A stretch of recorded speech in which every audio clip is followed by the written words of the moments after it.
Hey, what's going on everybody? It is Nick here, back with a brand new video. Today we're going to be talking a little bit about XRP and kind of just giving you guys an update in terms of where I see it headed, also some news regarding it as well as kind of looking at the market a little bit here as well. I did in my past few videos today, but I do want to go a little bit more in depth on XRP just because, as you guys know, XRP is one of my main holdings, and it is one of the most bullish projects that I do hold at the moment. So nonetheless, let's jump into this. So, Ripple actually tweeted out today saying digital currency adoption is on the rise as governments around the world push for contactless payments. Explore how central banks can rise up to meet these needs in the post-COVID future. Big key word here is central banks, because we already know that the central banks are playing a huge key role in what's happening with the CBDCs. We know that the financial system is pretty much on its knees begging for, a little bit of something else in terms of an adoption of a possible digital asset to really ramp up this new digital age of a financial system. And if we actually read this and we actually open this, so this was posted today, and we say, unsurprisingly, the pandemic has driven many of us to rely on digital forms of payments over cash. In fact, 25% of U.S. consumers use less cash now than before March 2020. Additionally, government policies around the world are now pushing towards digital currency adoption to foment contactless payments. For example, China's central bank branch is looking to eliminate banknotes from certain sectors, but without cash payments, what will be the alternative for central banks? Then here is where it gets juicy. This is what I was talking about in so many of my videos. CBDCs, which we already know is the central banking digital coin. And we see a CBDC is the sovereign equivalent of a private cryptocurrency and digital asset issued and controlled by a country's central bank and used by people and businesses for retail payments. The overall mission of CBDCs is simple: to move money like information. And again, this is kind of to really grasp the idea that nobody will be hiding their money anymore. Everybody will be paying taxes. It will be a fair market for anyone and all. To stay on top of today's constantly evolving digital market, central banks must actively review the pros and cons of offering a private digital currency in their region. In fact, 86% of central banks are already investigating potential CBDC adoption, with over half already progressing from research to pilot projects. We actually seen this update with the Fed working with MIT in terms of this Fed coin, they were calling it, which would be the CBDC essentially. Now, of course, I don't think that it's going to be called the Fed coin. I just think that's a bit of a project name right now. But for the most part, we heard, and it is a little bit of speculation, but it is confirmed that 6 banks throughout the United States will be testing a CBDC over the next 12 months to see if it could be utilized in a way that they essentially trust it to be, so that it is more stable. You can pretty much move it easily. It does have the scalability factor, the low cost fee. It's environmentally sustainable. But I think, and we actually went over this in one of my earlier videos of XRP, but basically they need something similar to the XRP ledger that could basically make the CBDC efficiently useful.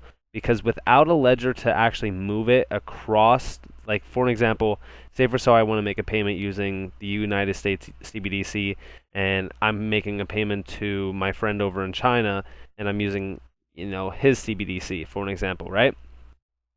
It would not be efficient if I just paid him in a CBDC to transfer to his CBDC, because it would be essentially the same way of using a bank transfer.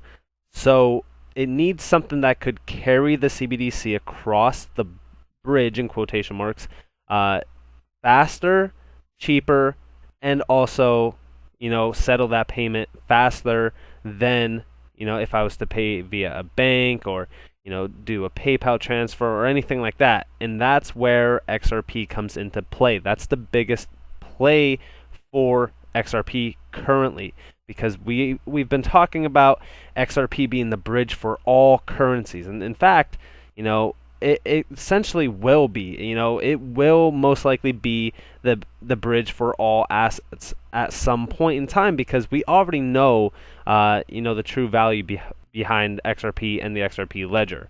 But nonetheless, let's continue reading here. So China has started trials of the yuan or yuan currency with a proposed launch date of February 2022.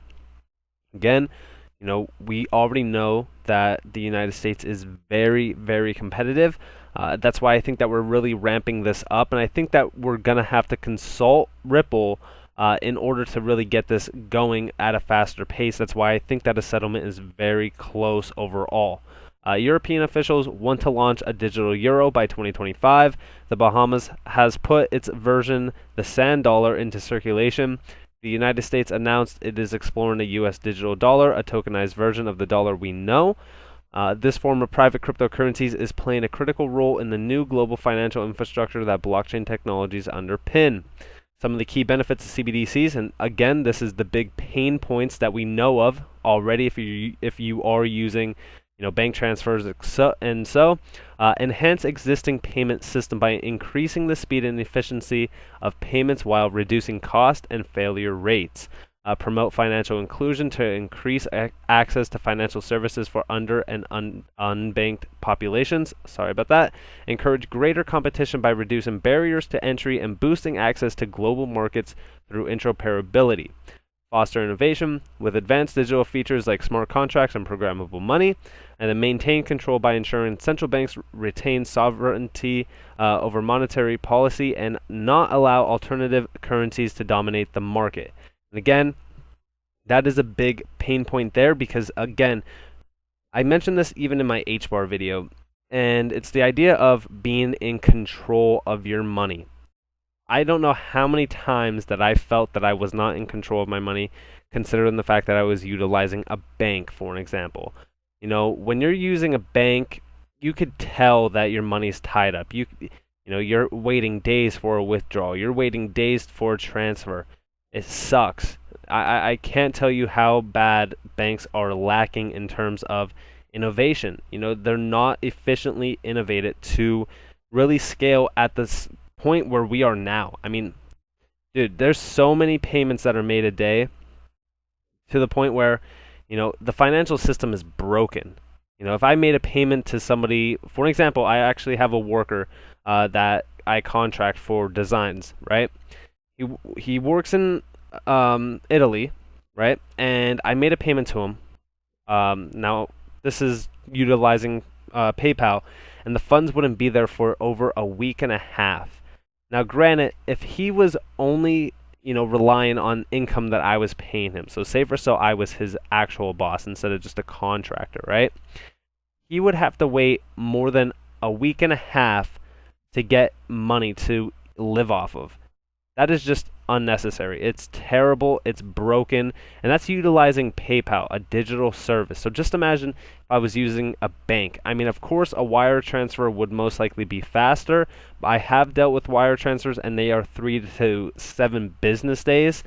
So it all depends on when you make those payments. But this will actually construct the financial system to a point where we don't need to rely on, hey, let's find a way to, get you paid faster.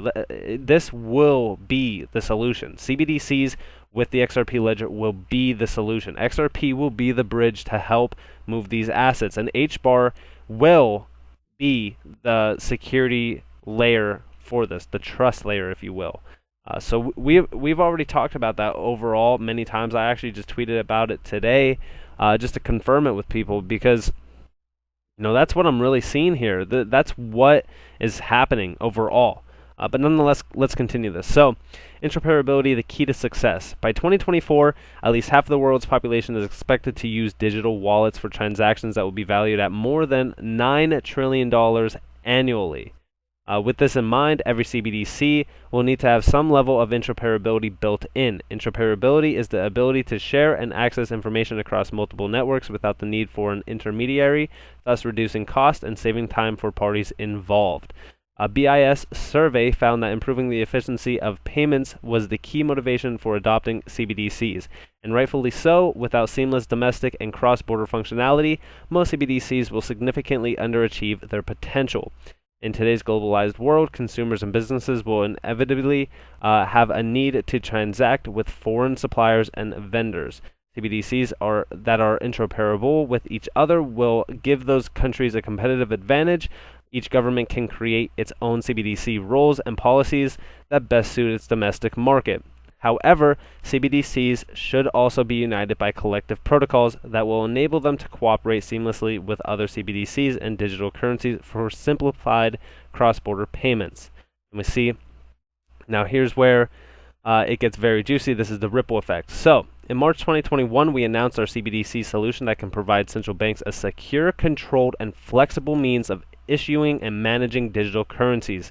The CBDC private ledger is based on the same blockchain technology that powers the XRP ledger, and it also leverages RippleNet technologies and the Interledger Protocol ILP, bringing the best technologies together to support central banks' needs. Ripple is currently engaging with central banks to discuss how our private ledger can help them achieve their CBDC goals. This statement right here, if this entire part of this article does not make you extremely bullish on XRP, I honestly do not know what else will. I mean, there's nothing else that I could really explain to you besides the fact that this is confirmation that Ripple is, going out there talking to these central banks, discussing how their private ledger works, telling them, hey, we could improve your system 10 times fold. We can make it work. We can make it efficient. We can make it be, what you guys want overall. And we have the technology already made. So we could outbeat China because we already know the United States is very competitive. Once this is implemented, once Ripple has their hands on this CBDC private ledger financial system, forget about XRP at $1. Forget about XRP at $10. Forget about XRP at $100. And the reason why I say that, and I know a lot of people are already going to say this is pure hopium, stop spewing hopium, is because it's a use case that is like no other. We've never seen this at all. This is like investing in debit cards before debit cards were a thing. That's how big this is, because this is the future of the financial system that our children will be using, and those children's children. This is how big of a project that this actually is. And we already see, we're looking forward to the next evolution of money. For more details on CBDCs, we could go to their Interpretability webinar. I'm not going to look at that, but overall, I just want to say, this is the evolution of money. This is the future of money. This is the future of our financial system. We are going to be interconnected with China. We're going to be interconnected with the Bahamas. We're going to be interconnected with everyone globally that has a CBDC or has a tokenized asset. And we are going to bridge all those assets on the XRP ledger. We are going to help them efficiently use a CBDC. And that is why XRP is one of the most bullish assets on the market that nobody is really talking about. There's people talking about it, but there's people that are just talking it, downgrading it, thinking that XRP will never hit $2, $3, $5. Those are the same individuals that said XRP will never go past $1 again. I'm tired of hearing it, and the reason why I'm tired of hearing it is because we already know what XRP is doing. We know what the entire Ripple team is doing. We know what the future is for XRP, and the future is not $10. If you guys want to hold this long term, be my guest. There's gains to be made all day long. Now, of course, I recommend always taking profit. For me personally, though, this is one of the most bullish assets in this space right now. I don't care what anybody's saying about Bitcoin going to 100K. I don't care about that. If I bought Bitcoin at 50K, it's 2x to 100K. Even at 30K, if I bought it at 30K flat, it's a little over 3x. If I bought XRP right now, I could easily 10x my gains to $10 plus. Even if we look at it right now, it's trading at $1.04 right now. We know that it hit $1.98 already this run, and we know it's going to the all-time high of $3.84 plus. We already know that's happening. Why are we dipping low? We already know why. Bitcoin dominance is pumping up. We already know that Bitcoin dominance pumps up when Bitcoin itself pumps up a little bit as well. It's moving up a little bit. It fell a little bit as well. That's why we got this, parabolic rise in Bitcoin dominance. That's why it brought more assets down. But look at how fast, we could recover. This was nothing compared to most, dips that we've seen. Even if we take this back and go back to that March dip that we seen back in 2020, that was a fall from a high of about 35 cents all the way down to about 10 cents. This dip here from $1.98 to, that 80-cent range, almost down to a 76 range, that was a perfect buy right there. I mean, that is, if we look at that, that is so undervalued, because even at that current price, say for so somebody scooped this up, right? They're already about to make about 163% in profit. And that's not even the stopping point. Like I said, if this actually happens, which I think that it's going to. I think this is 100% the main use case for XRP. I think that's exactly why XRP was made. If this is actually happening, forget about XRP being in the number 4 spot here. Forget about it being number 3. Forget about it being number 2. It is going to be number 1. Bitcoin maxis could cry themselves to sleep all day long. I don't care. Bitcoin has no use case except for being the store of value. We already discussed this many times. This use case is massive. I mean, it's changing the game. That's why HBAR is so bullish, because HBAR being the trust layer for these CBDCs, for the CBDC private ledger, that is massive. But nonetheless, guys, I hope that you all enjoyed this video. If you guys did, please leave a like, subscribe, and turn notifications on. I'm giving away free knowledge all the time. If you guys do want to follow me on Twitter, it's at NCashOfficial. If you guys do want to join the Discord as well, it's free. It's down in the description below. Guys, I'm giving away free knowledge all the time. I hope that you guys appreciate it. I'm thankful for everybody who has been supporting the channel, supporting the Twitter, and also joining the Discord. Trust me, I love talking to you guys. I love helping you guys. It's honestly amazing that I get to do this as well.